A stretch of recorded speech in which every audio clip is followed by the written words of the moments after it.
What if your morning coffee came with a history so dark most people refuse to talk about it? What if the drink that powers the modern world was built on slavery, colonial exploitation, and forced labor on an almost unimaginable scale? This is not the charming story of a goat herder in Ethiopia. This is the other story, the one nobody puts on the label. In 1511, the governor of Mecca does something extraordinary. He bans coffee. Completely. He closes every coffee house in the city and burns the stalks of coffee beans in the street. His reason? Coffee houses are dangerous. Men gather in them. They talk. They debate. They question authority. Coffee is not just a drink. It is a threat. The ban lasts less than a year before it collapses under public pressure, but the fear behind it is entirely justified.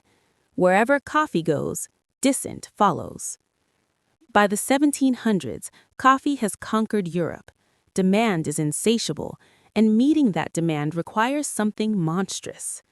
In the French colony of Saint-Domingue, modern Haiti, 500,000 enslaved Africans are forced to work the coffee and sugar plantations in conditions of almost unimaginable brutality.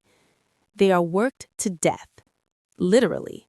The death rate on the plantations is so high that the slave trade must constantly import new enslaved people simply to maintain the workforce.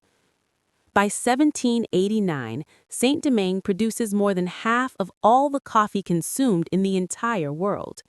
Every cup poured in a Paris cafe, every fashionable London coffeehouse, built on this.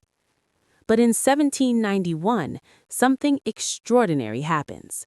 The enslaved people of Saint-Domingue rise up. In the largest and most successful slave rebellion in human history, they overthrow their colonial masters, defeat Napoleon's army, and in 1804 establish Haiti, the first Black republic in the history of the world. The coffee empire built on their suffering is gone, but the industry it created, the global coffee trade worth hundreds of billions of dollars today, remains. Every cup of coffee carries this history inside it, the discovery, the wonder, the revolution, and the blood. Now you know what's really in your cup.